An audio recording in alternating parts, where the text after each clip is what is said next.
Hello everybody, I just got a package that finally completed my Dreamcast JRPG collection. So I thought I'd do a little video showing you what kind of games you should look out for when you're collecting for the Dreamcast RPG library, and in general some bits about information about these games. I opted for a US collection, so all of my games are US versions.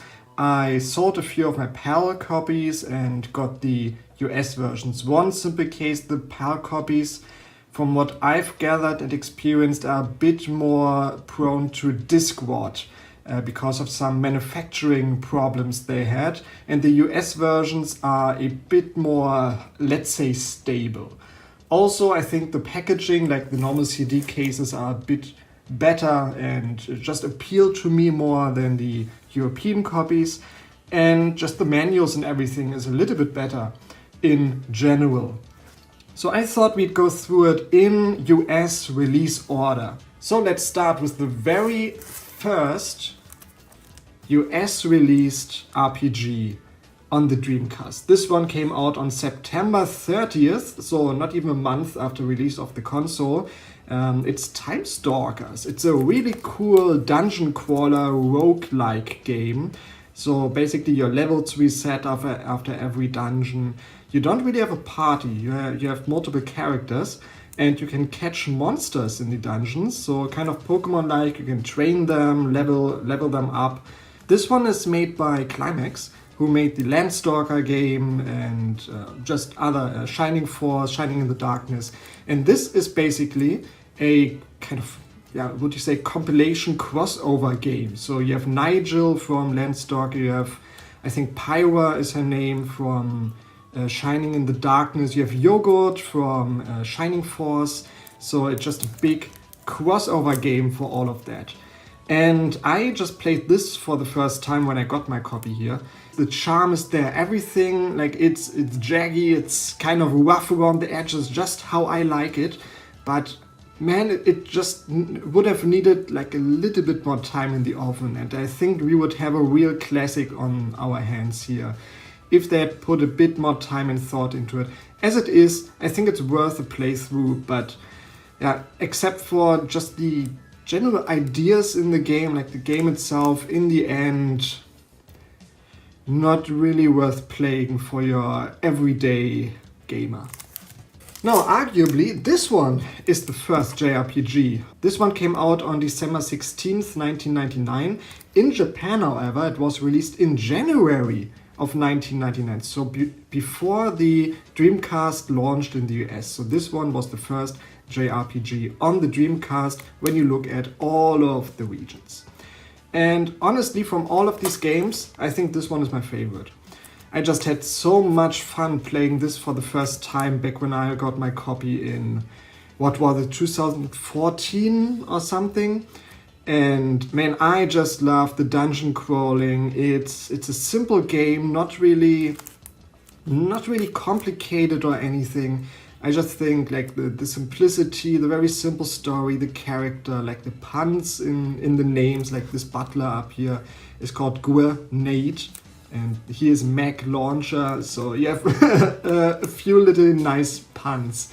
This game got a port to the GameCube along with its sequel here. Sadly, that game basically is an inferior version of both games combined. I will get into why a little bit later.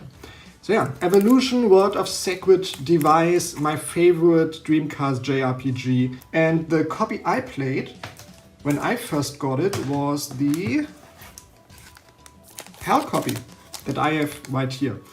And I wanted to sell this as soon as I got my US version a few months ago. And then I realized, like, I have this, and I also, years ago, I bought the Japanese copy. So now I have every version of this except for the Neo Geo Pocket Color version. So maybe one day I will get that, even though I don't have a Neo Geo Pocket Color. Let's move right on to its sequel, Evolution 2, Far of Promise. This one came out not even a year after the first one in Japan. It was like in December of 1999, so not even a year later. And in the US it was released on June 29th, 2000. And the PAL copy is very interesting because it was one of the last Dreamcast games released. I think it was only released in like a game in the UK and nowhere else. And it was released in November of 2001, so one of the very late games and very expensive now. This one is basically just an enhanced version of this, like new story, new dungeons. What's interesting, this one has entirely randomly generated dungeons.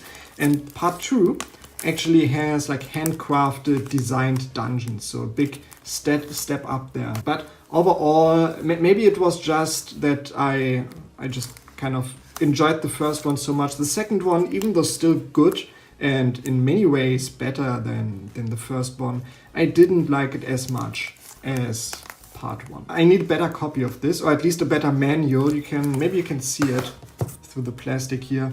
This one has a bit of water damage, you can see right here on the manual. So maybe if I can get a better manual or a better game for a good price, I will upgrade my copy of that.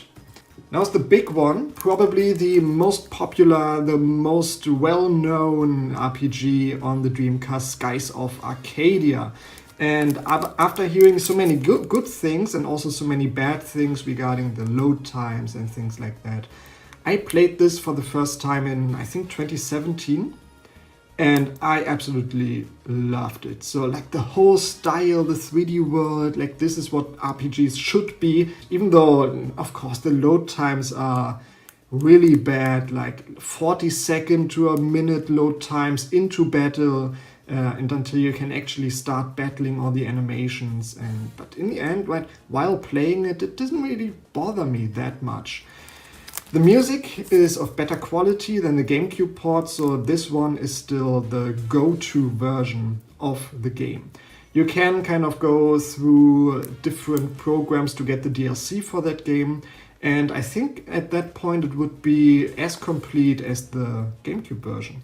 So if you want to play this game, I would probably, I've never played the GameCube version, I would probably go for the Dreamcast version in the end. And now, finally, this is the game that completed my collection that you see here, Grandia 2.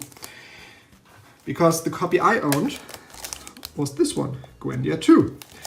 I got this and I checked my Amazon buy list recently. I got this for 12.99 euros on Amazon in 2010, but it didn't have the manual. So I was kind of thinking, like, I have the game is there, but I'm going for basically quality. That's why I talked about the cover of Evolution 2. And I thought, I need to upgrade this. I need the manual and maybe I can find it one day. And then recently I got a pretty good deal on a complete Grandia 2. It's of a better condition than mine. You can see mine has a very faded Dreamcast logo up there. A crack in the case, but that's not really a problem, that's just the case. And I mean, this game is just great. So I like it more than Skies of Arcadia. I would put it on one level with the Evolution games. Here we have another big one, Phantasy Star Online version 2. That's the big one, released in September 2001. The last RPG released on the Dreamcast, officially outside of Japan. And I sold my PAL copy of Phantasy Star Online to get Phantasy Star Online version 2, the basically more complete version of the game. Only different was like higher level cap, new levels. For this one you needed to pay a monthly subscription to play online, but that's not really a problem nowadays. It stays in offline mode, which is really good. I just thought, like, I have the better version, why do I need the original? Maybe at one point I want to get the original Phantasy Star Online if I can get a good deal on a US copy. Now, this is basically the complete official JRPG US collection. I have a little appendix of games that I do not have and I don't consider part of the JRPG collection here for different reasons, but I still want them as, like I said, a little appendix to the collection. I really want Egg. which I would not classify as an RPG, but it's like an action adventure, and it kind of fits the mold of these other games. And Record of Lotus War, which is really common here in Europe for some reason, but the US version is hard to find, and it's a Diablo clone, so it's kind of an RPG made in Japan, but I wouldn't classify it as an JRPG, so that's why I don't think it's part of the collection over here. As a little additional thing to the collection, I would like to add it. Here we have two Aftermarket Dreamcast RPGs, so basically fan games. You can see this is the big one. I kickstarted this when it was announced, waited the very long time for it to be completed. And we have Pier Solar. Sadly, and I may kind of fix that problem, in here's the PAL copy. One day I would maybe get a loose copy of the US version just to have it as kind of part of the collection here. But man, Pier Solar, I've never beaten it. I kind of stopped after a few hours. And here's another one, not a lot of people know about, Zia and the Goddesses of Magic by Orion, like a French dude who just randomly dropped a bunch of games on the Dreamcast. And this is the rarer version from his website. Like, who did it? Like Josh Prot did a new re-release in a PAL case for this. But this is the original like website release of this game, and yeah, it's a decent little, like, it looks like a RPG Maker game, so graphics aren't that great, but like battle system, pretty cool. It has like you have to memorize the button prompts to do the spells, but I never played more than like 2 hours. Thank you very much for watching. I hope you enjoyed the video. I see you soon. Bye.